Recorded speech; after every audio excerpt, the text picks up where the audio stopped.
अस्सलाम वालेकुम व्यूअर्स, कैसे हैं आप सब। First of all I am sorry for my sore throat.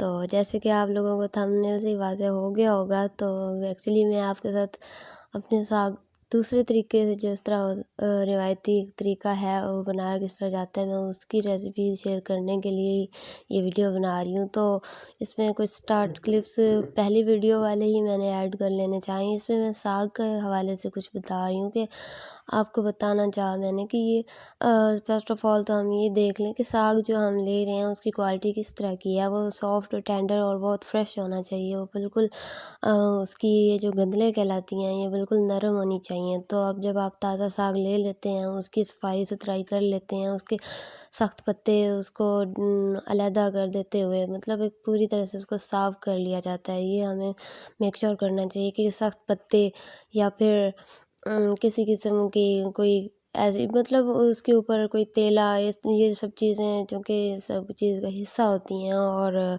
इसलिए मेक श्योर कर लेना चाहिए कि हम साग की पहले अच्छे से सफाई-सुथराई कर लें। और वो कर लेने के बाद अगर आप में आपकी अपनी मर्ज़ी है, आप काटने से पहले उसको वॉश करना चाहें या फिर आप उसको बाद में वॉश करना चाहें, ये आपकी चॉइस है।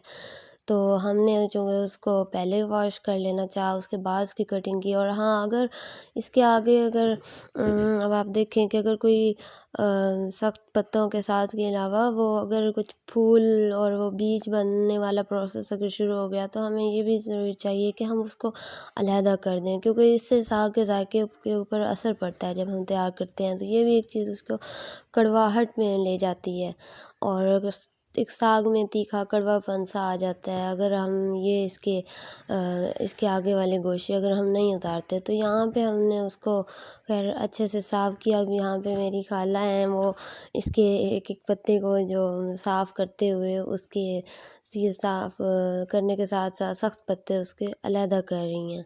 तो वो अब अलहदा कर लिए, साफ़ हो गया। अब ये मैंने उसकी कटिंग करनी चाहिए, और कटिंग करते हुए मैंने उसके आगे से गोशे उतार लिए, झुमके से जो भी ये थे खूबसूरत से, ये बस मैंने उन सबको अलहदा कर लिया था, और ज़्यादा मैंने उतार ही लिए थे। उसके बाद मैंने इस तरह फाइनली उन साग को अच्छे से काट लिया।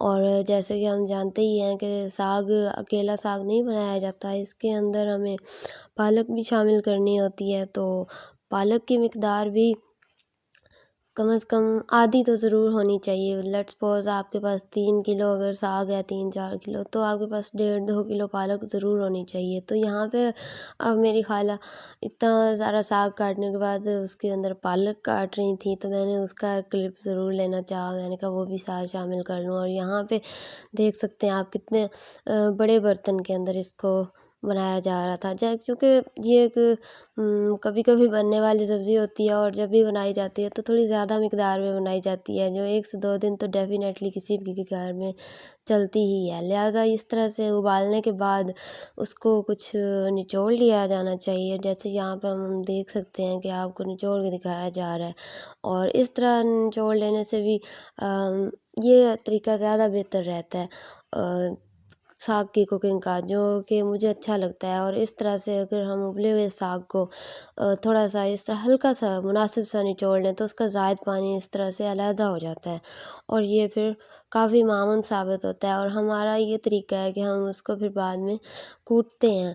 एक तो तरीका होता है मदिया बनाने का, मारने का, जैसे वो होता है, वो नहीं करते, उससे छींटे काफ़ी उड़ते हैं बाहर, तो इसलिए वो तरीका मुझे नहीं भाता, तो मैं दूसरा तरीका इख्तियार करती हूँ। तो यहाँ पे ये मैंने आप देख सकते हैं कि उसमें मैंने मसाले कौन से शामिल करने चाहिए। बहुत सादा-सादा से मसाले होते हैं इसके साग के, सिर्फ़ मिर्चें, लहसुन, प्याज़ और खुश्क धनिया, बस यही होता है। तो लहसुन को देख सकते हैं मैंने छीलने के बाद, चूँकि मेरा इतना सा जितना मेरा बर्तन में दिखाई दे रहा है साग, मैंने सिर्फ़ इसी को बनाना था, तो मैंने उसी के मुताबिक मसाले लिए, और मैंने कुछ मिर्चें ले ली, और साथ ही खुश्क धनिया, इसके खुश्क धनिया को हमें हरी मिर्चों के साथ ही ग्राइंड कर लेना चाहिए। और ये मैंने इकट्ठे अपना खुद ही मैं इसकी एक्चुअली उस वक़्त कैप्चरिंग कर रही थी, तो मैंने कहा मैम वो इसलिए आप देख सकते हैं थोड़े क्लोज़अप में आपको कुछ सीन्स दिखते हुए दिखाई देंगे। तो ख़ैर इस तरह ये देखें अब आप कि मैंने धनिया मिर्चा कूट के वो भी अलहदा बर्तन में रख दिया। उसके बाद मैंने पहले लहसुन भी कूट लिया था और प्याज को हमने नहीं कूटना, और प्याज को नहीं कूटना। उसके बाद मैंने साग की इस तरह से दोरी, जो भी चट्टू-बट्टा कहलाता है, जो भी आप कहें, इसके अंदर मैंने इसको इस तरह से पीस लिया। इतना हमें कूट लेना है कि जैसे हम एक बर्तन में जैसे मदिये से इस तरह बारीक करने के दौरान जिस तरह हमें हासिल होता है, फाइनली एक अच्छी-सी वो उसकी लुक होती है कि वो खाने लायक बन जाता है। हमने इसको यहाँ पे उतना पीस लेना है, क्योंकि हमने इसको बाद में नहीं उस तरह कूटना। तो ग्राइंडर में भी नहीं कूटना चाहिए इसको, क्योंकि उस तरह से बिल्कुल वो पेस्ट लाइक पालक की तरह बनता है, तो वो बिल्कुल नहीं अच्छा लगता। इस तरह होनी चाहिए इसकी, बस देख सकते हैं लोग कि मिला-जुला सा होना चाहिए। और यूँ जो हमने बारी-बारी जितना भी मेरे पास साग था सारा पीस लिया, मसाला मेरा तैयार हो गया था। तो बस अब उसकी कुकिंग प्रोसेस की तरफ आ गई थी मैं, और मैंने घी डाला। उसके बाद जो मैंने अनियन कट किए हुए थे मैंने वो डाल दिए बीच में।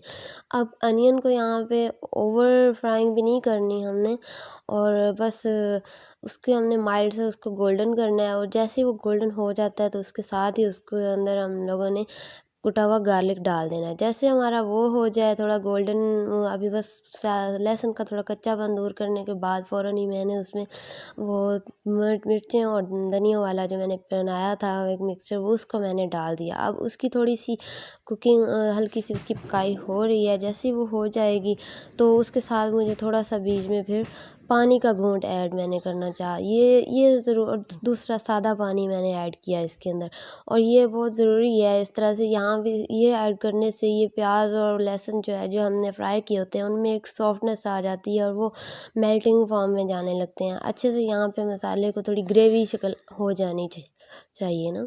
तो इस चीज़ को मेक श्योर करना है। अगर आपको थोड़ी और ज़रूरत फ़ील होती है तो आप 1-2 घूँट इस पे और पानी डाल सकते हैं सादा। बस वो प्याज़, लहसुन जो भी कह लें, वो आपके सॉफ्ट हो जाने चाहिए यहाँ पे, क्योंकि बाद में वो अगर हमने सिर्फ़ इसके अंदर साग को ऐड करना है, जो कि फिर यहीं पे ही आपने इसके अंदर नमक ऐड करना है। और ये बस एक यही तड़का, ये मसाला जो भी आप कहें, इस तरह से बस मैं तैयार कर रही थी। मैंने कहा आपके लिए ऑल द प्रोसेस जो है वो उसको मैं कैप्चर कर लूँ, और जैसे ही वो मुझे लगा मेरा मसाला तैयार हो गया है, बस अब मेरा साग डालने का वक़्त आ गया था। तो मैंने, देख सकते हैं आप, जब मुझे तसल्ली हो गई मेरा तैयार हो चुका था, तो मैंने उसके अंदर थोड़ा-थोड़ा करते सारा साग डाल दिया। और यहीं पे यहाँ पे हमें फ्लेम जो भी कहने आपको वो मीडियम ही रखना है, बहुत हाई भी नहीं होना चाहिए आपका, कहीं कोई चीज़ ज़्यादा ना जलने पाए या जल ना जाए। और इस तरह से हमने फिर सारा का सारा मुकम्मल साग बीच में डाल दिया। यहाँ पे अब इसकी बस प्रॉपर हम लोगों को मिक्सिंग करनी है। अच्छे से मिक्सिंग कर लेने के बाद इसको इतना देख लेना है कि पहले भी यूँ तो हमने इसको निचोड़ लिया हुआ था, और जैसे इसका ज़ायद पानी काफ़ी हद तक निकल चुका था, और प्याज़ वग़ैरह जो भी कहो उनकी भी टेंडरनेस के लिए हमने वहाँ पे तड़के में मसाले में पानी थोड़ा डाल दिया था कि वो भी सॉफ्ट हो गए थे। तो हमें एक्स्ट्रा वैसे पानी की कोई ज़रूरत नहीं है, और बस इसके अंदर जो भी थोड़ा बहुत जो था उसकी भी यहाँ पे अब उसकी हमें तसल्ली ये करनी है कि वो बीच में पानी के कतरे या इस तरह पानी भी जैसे ऊपर आ जाता है ना तरी की तरह, वो नहीं आना चाहिए। यहाँ पे आपको अब इतना इसको टाइम देना है कि मसाले की जो है खुशबू वो भी इसके अंदर रच बस जाए, और उसके साथ ये कि बस पूरी तरह जब ये यूँ देखें कि आप खुश्क हो गया और पानी नहीं रहा बीच में, और ऑयलिंग एक उसका आ रहा है, उसकी शाइनिंग ऑयल की, घी की, जो भी आप बीच में ऐड करें उसकी, अब आपको बस घी की शाइनिंग होनी चाहिए पीछे बाकी। लिहाजा हमारा तैयार हो गया था सालन तैयार, और मेरा साग। उसके बाद अब बस मुझे इसको खाना था। खाने के लिए क्या है, ये मेरे पास गाय का देसी घी, और बस मेरी बेटी है जो इसको अपनी छोटी-छोटी उँगलियों से ज़ूम इन कर रही थी। बस इस तरह से मैंने फिर अपने लिए देसी घी गरम किया, और इसके अंदर फिर मैंने अपना साग डाला, और जैसे आप जानते हैं कि साग का मज़ा देसी घी के बगैर अधूरा है, तो इसलिए आप लोग भी जब भी कभी इसे ट्राई करें तो बस साग के साथ ही खाइएगा। इस तरह साग घी गरम करने के बाद साग उसमें ऐड करना, ये बहुत लज़्ज़त भरा लगता है, और आप लोग भी इसी तरीके से बनाइएगा अपना साग, और इसी तरीके से खा के बताइएगा कैसा लगा आप लोगों को मेरा तरीका। Thank you so much for watching. अल्लाह हाफ़िज़।